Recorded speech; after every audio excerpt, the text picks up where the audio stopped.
Hey everybody, Jeff Reinhart here, LMP and Lancaster Online. It's the Huddle, the LL League football podcast, sponsored by Auto House of Lancaster. Week 14 is upon us. Two teams are left, Solanco and Twin Valley. That's it. That's the list.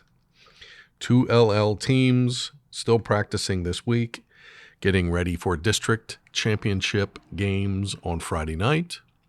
The matchups are Solanco against mighty Bishop McDevitt on Friday night at 7 o'clock at Warwick. 4A championship, Twin Valley, undefeated, against Susquehanna Township, undefeated, at Elko at 7 o'clock on Friday night. So LL gets to host two games. Good for those guys. That's a neat thing for your cap. I don't know if people care about that, but those folks who open up their facilities and open up their snack bars and their bathrooms and their stadiums and their lights and all of that stuff, that's a big deal. I was thinking about that the other day. That's a nice feather in your cap to host these kind of things. A lot of people have shut down their stadiums for the winter. But Warwick and Elko will host on Friday night. Yay. I am cardless today. I have no card in front of me. I usually have a card with all the games and my little pick circled and all of that, but I don't even need a card because it's two games. So I'll do my best off the top of my head to let it rip and preview these two games as much as possible. I've done a lot of homework on these games. So I kind of know what I'm talking about. Wink, wink. Let's start with 5A, the bigger class, and that is Solanco against McDevitt. Saw Solanco last week over at New Oxford, and they played great. And New Oxford took the kick. Brown, their really good running back, went 65 yards. Bang, first play, first and goal. New Oxford scores 6-0. Uh-oh. Solanco gets the ball, goes 80 yards. I forget how many plays it was, but it was 80 yards, and they took 8 minutes off the clock. And Johnny Garcia scored the first of his 3 touchdowns. They took the lead, never relinquished it. And Solanco went on to win 43-12. They scored the first 6 times they had the ball. They picked off 3 passes. Garcia rushed for 190 and 3 scores. Chase Sensenig threw a touchdown pass and had a touchdown keeper. And Solanco just played great and won. So here they are. 11 wins in a row, dating back to week 1 Milk Jug OT loss at LS. And I keep coming back to this over and over. I'm sorry, but I'll tell the story one more time. In the huddle after that game, Solanco coach Tony Cox got his guys' attention, and he said, flush this, bigger fish to fry. They went on to win the section title. Haven't lost since August. And they're playing for the district championship for the first time in program history. Oh, by the way, now would be a good time to mention that. Deepest trip for Solanco. They've been to the semis 4 times, I think. Finally cleared that hurdle here. So Solanco will play for gold. 2,000-yard backs. Garcia's 1,700. Chris Burgos-Wise is just over 1,000. They've been great. 4,096 rushing yards for Solanco. That's good. They're averaging 341 rushing yards a game. That's a lot. And this stat kind of blew me away. Solanco averages 9 yards per carry. 9 yards per carry. And that's at any time. That's first quarter. That's mercy rule. That's first drive of the second half, yada. Solanco gets 9 yards per touch. That's a lot of second and ones. and you have a lot of options, even as a mostly run, rarely pass team. So Solanco has cashed in on a lot of that this year. And again, they've been terrific. Okay, now they get McDevitt. McDevitt has been here and done that a lot. This is their 22nd championship game. Oh. They've won 18 titles. That's the most. They're tied with Manheim Central, Barons, and Steel High, Rollers, which won their 18th. Who won their 18th? A couple weeks back, they beat Halifax to get to 18. Barons are at 18. McD is at 18, going for 19. So if they win here, they're out front in District 3 championships. They are 19-1 in their last 20 district playoff games, which is kind of crazy. And the only loss in there was to an LL team. They lost to LS a couple years back in a semifinal, and LS went on to win the title. I forget what year that was, 19 maybe. But 19-1 in their last 20, and McDevitt has won 4 championships in a row. The first couple were in 4A. Last year they beat Exeter in 5A. They beat Manheim Central the 2 previous years in 4A. And they beat LS 4 years ago on that crazy windy night over in Harrisburg. 7-0. That's how bad the weather was that night. It was 7-0. McDevitt won. So 4 in a row. And the Crusaders are playing great here in the postseason. 2 games. One beat Mechanicsburg 49-7. And then they beat Exeter last week. I guess most of us kind of picked McDevitt in that game, but I did not have 42-0 as the outcome. Wow. They shut down Leo Brown, who did end up breaking the Berks County single-season rushing record. He finished with 2,444 yards. So Leo Brown had a great year, but McDevitt, wow. They kind of took them behind the woodshed, and I didn't see that coming. Not 42-0. So McDevitt's playing great. Weapons all over the place. Stone Saunders was so good the last 4 years. You were kind of like, oh man, who's going to quarterback this team now? Those are big spikes to fill. Sebastian Williams has been good. 70% completions, 1,600 yards. He's been good. He's got wideouts. Holton Jr.'s very good. And the running back has been there a long time. Nazir Jones Davis, he's a 1,000-yard kid. He might have been a 1,000-yard kid last year, too. He's good. Shifty, can cut, east to west kind of a kid. 1,046 yards, 17 touchdowns. Ish Palmer's a really good receiver. He and Holton both have 20-plus catches. They both average like 16 yards a catch up top. They both have a bunch of touchdown catches. And I wanted to mention Jerome LaRue Jr., Lancaster native. I think he would be at McCaskey, but he goes to McDevitt. Sophomore. Yeah, I think he's only a 10th grader. Swiss Army knife, 500 rushing yards, 11 catches, and he's averaging 51 yards per kick return with 2 kick return touchdowns. So Mr. LaRue is dangerous in space, in special teams, slot, jet sweeps, I assume. I mean, he's got a lot of touches. And if he gets outside, look out. So I definitely wanted to mention him. Jerome LaRue Jr., Lancaster native, doing stuff for McDevitt. Fantastic matchup.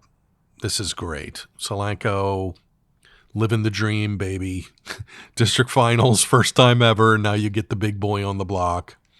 And McDevitt can be pretty intimidating. And I think a lot of people, when they get to that McDevitt game, they just kind of get caught up in the gold helmet and the McDevitt on the chest, and oh my, these guys are really good. What are we doing here? But I don't think that's going to faze Solanco much. Blue collar crew. The O-line has 5 juniors, and they're all really good. I don't think they'll be intimidated one bit. I think Solanco is really looking forward to getting a shot at McDevitt. And we were at Solanco this week, chatting with some kids and doing the video show. Christian Eby was down there with me this week, so be on the lookout for that. Okay, the pick. I'll be brutally honest. I did circle McDevitt. I kind of fell into it's McDevitt and it's November and they win. And they have. I mean, their record shows it. 18 of these suckers, 19-1 in their last 20. And they're coming off back-to-back really good games. So I had McDevitt circled. Can Solanco win? Sure. I probably said the same thing about Exeter last week. If they can run the ball, control the clock, finish drives, if Garcia rushes for 150 and a couple of scores, and they're hogging the ball and finishing drives, I think Solanco can definitely win. At the very least, I think they hang, and it's a good game that goes into the fourth quarter. I don't see 42-0 here.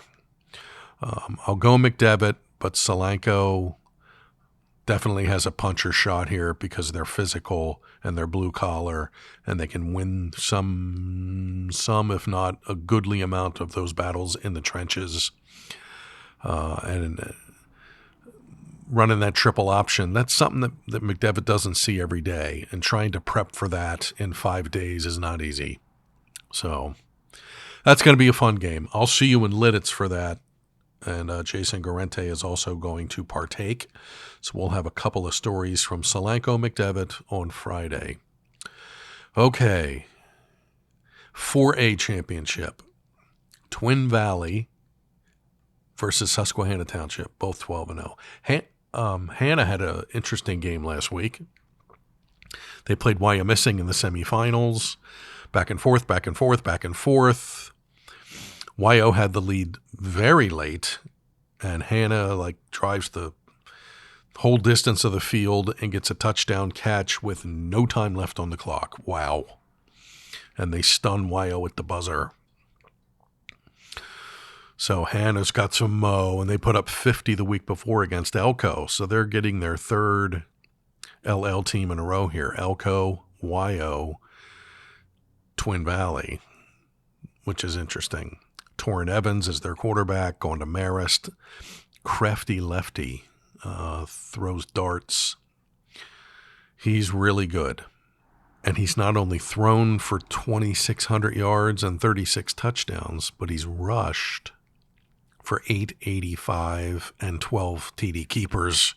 So he's really, really good. So Twin Valley's defense, which is number 1 in the LL, stout, 140 yards a game against, that's it.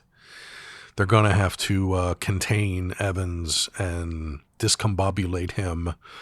Cannot let him escape the pocket because he can go.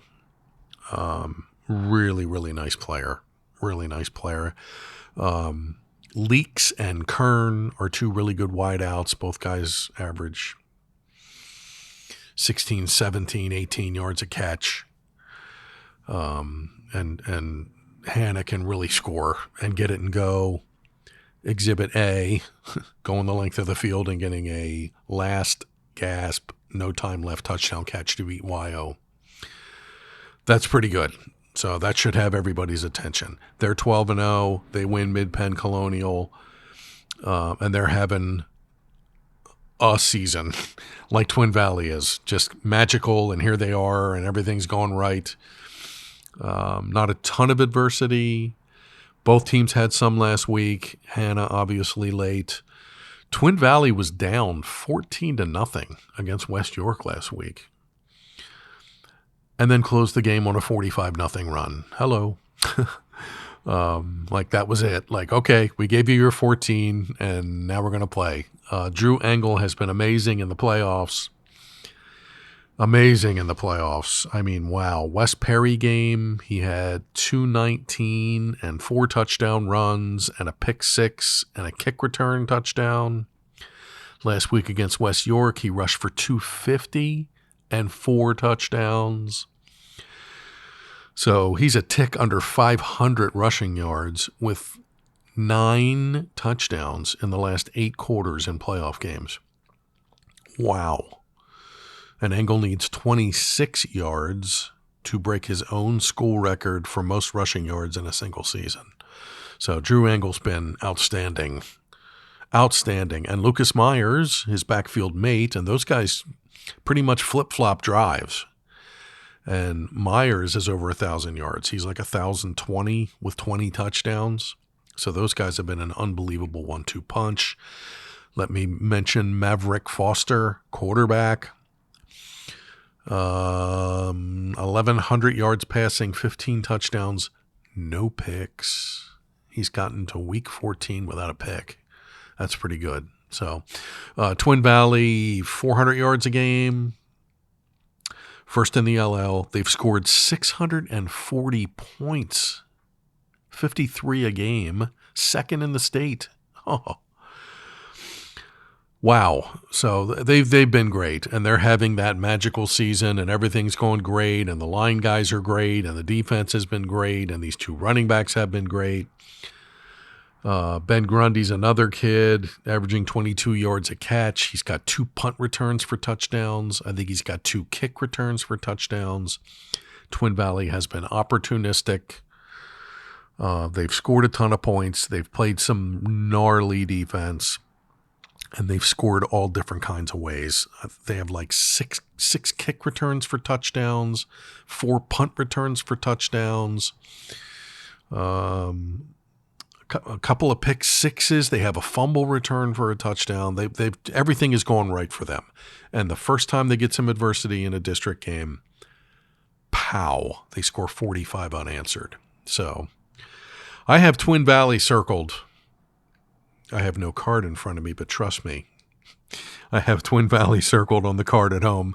I think they got a great chance. Their defense could be the difference here. Hannah's going to have to stop Twin Valley. I think if Twin Valley gets a lead and they can play with a lead, the way their defense is going, they're going to turn you over. They're going to pick you off. They're going to make a special teams play. They're going to do something at some point in the game. They have all year. So I'm going to go Twin Valley with the pick. Hannah's certainly been great, and Hannah can certainly win the game. No doubt about it. We're in the district finals, gang. These are all kind of coin tosses. And a lot of people, me included, look at previous success, look at playoff pedigree and that kind of stuff. Hence the McDevitt pick. But there's just been something about Twin Valley this year since August. I mean, they've just been a handful for everybody. So I think they got a really good shot here Friday night to win it. That's a fun game. Twin Valley against Susquehanna Township, 2 undefeateds, knocking heads at Elko Friday night at 7. The pick is Twin Valley. Solanco against Bishop McDevitt is Friday night at Warwick, 7 o'clock. I'll be at that game. The pick is McDevitt. But Solanco can certainly win that game. And while I have your attention, thank you to Solanco for all the access. They've been great. I mean, we've gotten some really cool stories out of this team. The Frank Lucarino and his family and what they went through. And Christian Eby will have a couple stories this week leading up to the game on Friday. So thank you, Coach Cox, for the access and letting us hang around, chat with your kids. It's a fun bunch. We'll see how they fare on Friday. Okay, I think that's all I have. If either of these teams win, we'll do another podcast next week. Winners on Friday go to states. The McDevitt Solanco winner gets the Whippeal champ, which is Peters Township, 12-0, and Pine Richland, 11-1, and they're both storied powerhouse football programs out west. The Hannah Twin Valley winner gets Aliquippa. They've been here a lot lately. Or Oil City out of District 10. They play on Friday. So those would be the matchups next week. If Solanco and or TV win, we'll get you another podcast. We'll get you another show. If they do not advance, this would be the capper for the show and the podcast for the season.